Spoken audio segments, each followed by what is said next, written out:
ہم نے قرآن و سنت سے یہ بات ثابت کر دی تھی کہ انبیاء پاک ہوتے ہیں، اللہ تعالیٰ ان کی انشراح کر کے بھیجتے ہیں۔ پھر ہم نے یہ بات بھی قرآن سے ثابت کر دی کہ انبیاء بھی پاک کرتے ہیں، کیونکہ قرآن میں اللہ تعالیٰ نے اعلان جو فرما دیا ہے کہ میں نے مومنوں پہ بڑا احسان کیا ہے کہ ان میں ایک رسول بھیجا ہے جو انہیں میری آیتیں پڑھ کے سناتا ہے بھی وہ انہی میں سے، اور انہیں پاک بھی کرتا ہے۔ پھر ہم نے یہ بات بھی قرآن سے ثابت کر دی کہ اللہ فرماتے ہیں کہ میں جس کو ہدایت دینا چاہتا ہوں اس کی میں شرح صدر کرتا ہوں۔ معلوم ہو گیا کہ امت میں بھی ایسے لوگ موجود ہیں جو ہدایت طلب کرتے ہیں اور اللہ ان کی شرح صدر فرماتے ہیں، اور پاکان امت بھی صاحب انعام ہو جاتے ہیں اور دوسرے لوگوں کو پاک کرتے ہیں۔ یہی مومن ہے، یہی اصحاب شرح صدر اللہ کے نور سے دیکھنے والے ہیں۔ انہی کے بارے میں حضور صلی اللہ علیہ وآلہ وسلم نے بھی فرمایا، بخاری کی حدیث شریف ہے، اتقوا فراست المومن ینظر بنور اللہ، یعنی مومن کی فراست سے ڈرنا کیونکہ وہ اللہ کے نور سے دیکھتا ہے۔ اب ایک بات یہاں بڑی سمجھنے والی ہے، باتیں ساری سمجھ والوں کے لیے ہیں، کہ اگر سرکار فرما رہے ہیں کہ مومن اللہ کے نور سے دیکھتا ہے تو کیا انبیاء کے بعد امت میں کوئی مومن نہیں ہے؟ انہی لوگوں کے بارے میں سورہ یوسف نے بھی اللہ تعالیٰ کا ارشاد جو ہے وہ نقل فرمایا ہے اور اپنے محبوب سے فرمایا ہے کہ اے محبوب اعلان فرما دیں۔ کیا اعلان ہے؟ علی بصیرۃ انا ومن اتبعنی، کہ اے لوگو میں بھی صاحب بصیرت ہوں، میں بھی اللہ کے نور سے دیکھتا ہوں، اور میری پیروی کرنے والے بھی صرف صاحب بصیرت ہیں، اللہ کے نور سے دیکھنے والے ہیں۔ اسی لیے صوفیہ فرماتے ہیں کہ یہی اللہ کے نور سے دیکھنے والے، یہی پاکان امت، یہی اولیاء و صالحین دین کے اصل مبلغ ہیں، کیونکہ یہ بھی انبیاء کی طرح اصحاب شرح صدر ہیں اور لوگوں کو اپنے انشراح کے نور سے پاک کرتے ہیں۔ اسی لیے صوفی برکت صاحب لدھیانوی قدس اللہ سرہ العزیز ارشاد فرماتے ہیں کہ اللہ کا راستہ تو جاتا ہی بندے کے تھرو ہے۔ اسی لیے آپ نے اپنے بارے میں فرمایا کہ مجھے اللہ کی تلاش نہیں ہے، مجھے تو کسی بندے کی تلاش ہے۔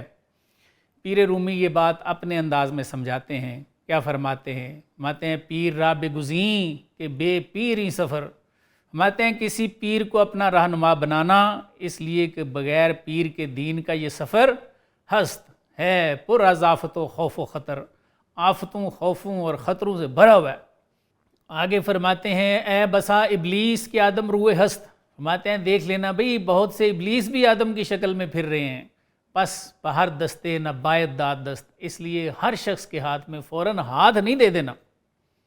یعنی فرماتے ہیں کہ کسی کامل سے بیعت کرنی چاہیے، لیکن پہلے یہ اچھی طرح تسلی کر لینی چاہیے کہ وہ کوئی 2 نمبر کوئی بہروپیہ تو نہیں ہے، اصل ہونا چاہیے جس کو فقر محمدی صلی اللہ علیہ وآلہ وسلم سے حصہ ملا ہوا ہے۔ آگے لکھتے ہیں نفس را نہ تواں کش الا بذل پیر، فرماتے ہیں کہ نفس تیرے قابو میں آنا ہی کوئی نہیں ہے سوائے اس نور صدر رکھنے والے پیر کی صحبت کے۔ دامن آن نفس کشرا محکم بگیر، اس لیے فرماتے ہیں کہ ایسے نفس کش کے دامن کو مضبوطی سے پکڑنا چاہیے۔ پھر فرماتے ہیں فقر خائی آن بصحبت قائم است، اے امتی فقر چاہتے ہو وہ تو کسی پاک کی صحبت سے ملے گا، نئے زبانت کار می آید نئے دست، فرماتے ہیں نہ اس میں کوئی زبان کا کام ہے نہ ہاتھ کا کام ہے۔ آگے کیا فرماتے ہیں دانش انوارس در جان رجال، فرماتے ہیں بھئی علم پتہ ہے کس چیز کا نام ہے؟ یہ پاکوں کے سینے کے انوار کا نام ہے۔ نئے ذراح دفتر نئے کیلو کال، فرماتے ہیں کہ علم کتابوں اور کیلو کال سے نہیں آتا، کسی کے سینے کے انوار ملیں گے تو اس کو علم سمجھنا۔ آگے فرماتے ہیں دانش آرا سلطانت جان از جان، کیونکہ سینوں کے انوارات فرماتے ہیں جن کا نام علم بتایا، وہ فرماتے ہیں کہ ایک جان دوسری جان سے صحبت کے ذریعے چھینتی ہے۔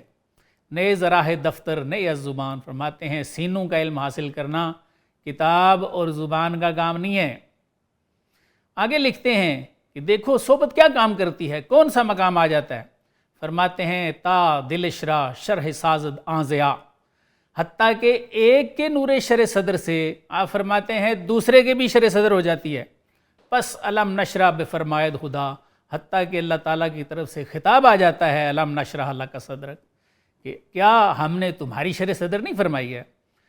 بقول رومی اللہ تعالیٰ ایسے امتی کو بذریعہ الہام ارشاد فرماتے ہیں کہ درون سینہ شرحت دادائیں، بھئی ہم نے تیری بھی شرح صدر کر دیا، شرح اندر سینہ عتب نہادائیں، اور تیرا سینہ بھی ہم نے کھول دیا ہے۔ بقول عارف رومی ذات کی طرف سے مزید پیغام آتا ہے، در نگر، در شرح دل، در اندروں۔ کیا آتا ہے؟ کیا پیغام آتا ہے کہ بھائی اب اپنے اندر اور اپنی شرح صدر کے نور کی طرف دیکھ، تانا آیت تانا لا تبصرون، تاکہ کوئی تمہیں یہ تانا نہ دے، افلا تبصرون، کہ کیا اللہ کا نشان تو اپنے اندر نہیں دیکھتا؟ تیرے اندر بھی تو موجود ہے۔ آگے فرماتے ہیں دوزخ است آن خانہ کہ بے روزن است، فرماتے ہیں دل کا وہ گھر دوزخ ہے جس میں نور کا وہ روشن دان نہیں ہے، اصل دین ہے بندہ روزن گردن است، فرماتے ہیں اللہ کے بندے دین کا اصل کام دل میں نور شرع صدر کا روشن دان پیدا کرنا ہے، انشراح صدر حاصل کرنا ہے۔